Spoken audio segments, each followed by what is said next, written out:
Hello everyone, Kevin T. Rodriguez here from themoviewizard.com, and I am up. It's almost 11 p.m. and I am making a YouTube video. And what could have me up at 11 p.m. making a YouTube video when I would normally be going to sleep? Well, how about the news that... Hold on folks, we need to pause and let's savor this announcement. I'm celebrating that Spider-Man's coming to the Marvel Universe! That's right! Chances are, if you haven't read it now, you will be reading it in the morning or shortly before or after you see this video, but Sony and Marvel have made a deal. Spider-Man is coming to the Marvel Cinematic Universe.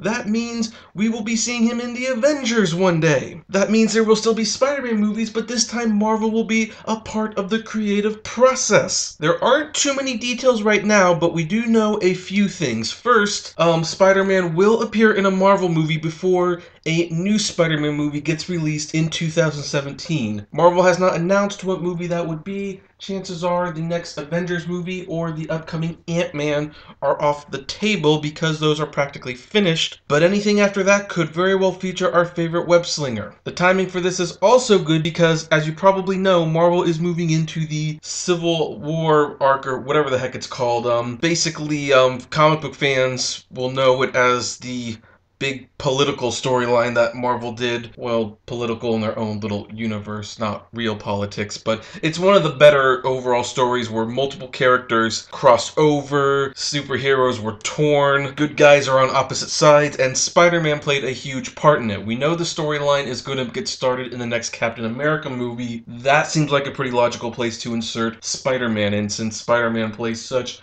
a crucial role in that storyline. These things I have no problem with. Well, how could I have a problem with them? It's Spider-Man joining the cinematic universe. However, there is one thing we do know that's gonna happen that I disagree with, and we've known it's gonna happen. Marvel has been very adamant about this, and I'm making this video as sort of a fan memo to them because I don't understand really why they are so insistent on this. And that is that Spider-Man will be recast. No more Andrew Garfield, no more Emma Stone. In fact, I think Marvel's essentially going to be rebooting the character. I'm making this video memo to Marvel not because of any particular loyalty to Andrew Garfield or Emma Stone, or even the Amazing Spider-Man movies themselves, which I saw as lesser than the original Sam Raimi trilogy, but I do want to make it clear, and I think Marvel needs to hear this, I think recasting would be a mistake at this point. And I'll lay out a few reasons why. First of all, with all of the complaints people had about the Amazing Spider-Man movies, I don't think Andrew Garfield was one of the problems. In fact, most people seem to agree that him and Emma Stone, and even Sally Field to a certain extent, were all fine. They looked the part, they sounded the part, they acted the part, they were fine. Some would even argue that Andrew Garfield was even better than Tobey Maguire. People did not have an issue with those actors. That's not why The Amazing Spider-Man 2 underperformed. The reason Marvel wants to recast is pretty obvious. They want to have their say on what Spider-Man should look and sound like. They want to have their say on how his history plays out. And I get that, but let's look at it this way, folks. We have had 2 reboots of this franchise in 10 years. 2. I don't think we want 3 reboots in 15 years. To reboot the character again would be frustrating on a few levels. First of all, the fact that they're including Spider-Man in another superhero movie before a new Spider-Man movie comes out in 2017 strongly suggests that it doesn't even make sense to reboot the character because you're not introducing the character in an origin story or anything. You are introducing the character in a movie that takes place chronologically before the next Spider-Man movie. Yeah, whatever.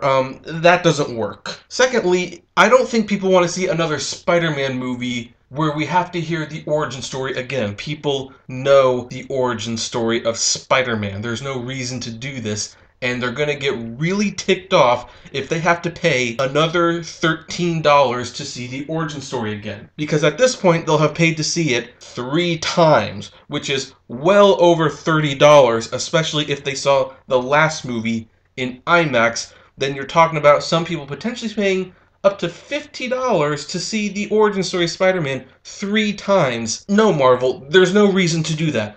Don't make your fans do that. And third, honestly, the Amazing Spider-Man movies were not terrible, and the way The Amazing Spider-Man 2 leaves off, and assuming you want to include him in the Civil War storyline, then The Amazing Spider-Man 2 actually left you at a very good place to do that. A little bit of spoiler warning for those who have not seen Amazing Spider-Man 2, but at the end of The Amazing Spider-Man 2, Gwen Stacy died. And I want to make a side note commending Sony for actually going through with this, because it is such a cliche that, the superheroes always save the person, even to the last minute, that when my dad watched the movie the first time, he kept saying, "She's alive, she's alive, she's alive." And then we got to the funeral, and it was like, oh my gosh, she's not alive. This movie sucks.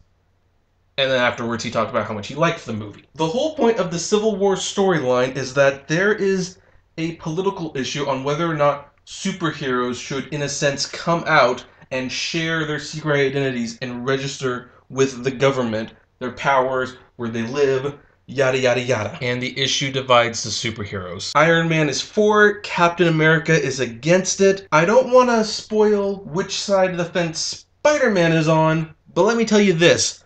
The events at the end of The Amazing Spider-Man 2 can factor so heavily into the side he picks that it would be really silly at this point to not use it. It's established. People have just recently seen it. It would lead from this film into the cinematic universe, back into The Amazing Spider-Man 3, and it could be seamless. And there would be no need to reintroduce the character. There would be no need to redo the origin story. I think Marvel has good enough writers where they can take what Sony did, which was, by the way, on the whole grand scale of things, not terrible, and work it into Captain America 3. Another thing I want to point out is that Marvel seems to be under this delusion that basically whenever they want to do something they want to do with the franchise, they have to recast, reboot, start over. And, you don't always need to do this. The original Batman movies, when Michael Keaton decided to stop coming, they just recast Bruce Wayne. First with Val Kilmer, who did a pretty lousy job, and then there's George Clooney, who probably could have done a good job, but yeah, you all know the story to that one. And yet Chris O'Donnell was in both Forever and Batman Robin, and the guy who played the Butler was the same throughout 4 movies, as I think was the guy who played Commissioner Gordon. Basically, those movies recast actors. Nobody complained. Much. Why do you need to reboot the universe again? It works. The Amazing Spider-Man universe is, as far as I can see, very compatible with the Marvel Cinematic Universe. It doesn't even stand out as being jarringly different. In fact, while we're on the subject, why do you need to wipe the slate clean at all? One of the characters that was strangely absent in the Amazing Spider-Man movies was the character of J. Jonah Jameson. And I can actually kind of see why. Because J.K. Simmons gave such a great performance as the character that who'd want to recast it? Who'd even want to take that job? He was perfect in it. Well, I'm going to take it a step further. Why do you even need to concern yourself with that? If that guy did the perfect J. Jonah Jameson, then just bring J.K. Simmons back into the fold. Do you really think the fans are going to go like, oh my gosh, this actor who played this character is from 2 different universes, and I'm now all confused? You want an example of how much people really don't care about that if the part is played well? Casino Royale. Technically a reboot or a remake, regardless how you look at it, Judi Dench is still playing M. The series has now been rebooted, and Judi Dench is still playing M. And nobody cared. They thought it was funny, but they didn't care. Marvel, I am glad that you got Spider-Man. I'm glad he'll be in the Marvel Cinematic Universe now. I'm really glad he's going to be in the 3rd Avengers movie, which is going to be 2 parts. However, please, please, please, don't just commit to recasting the character. Andrew Garfield is fine. You can work the Amazing Spider-Man universe into the Marvel Cinematic Universe without anything major changing. In fact, you can even just improve upon it. This isn't Green Lantern. Green Lantern was so bad that when it comes to the Justice League movie, Warner Brothers is just going to recast the Green Lantern part because that movie was so toxic, they don't want any connection to it. Which is a shame for Ryan Reynolds because he actually didn't do that bad in the movie. It was just the movie that sucked. And it's a shame that the actors are kind of getting caught up in all of this, really, when you get down to it, because the actors do what they can, and if the movie is bad or if it underperforms, then the first thing to do is to just wipe the slate clean. Well, you don't need to do that, guys. In fact, stop doing it. It's annoying.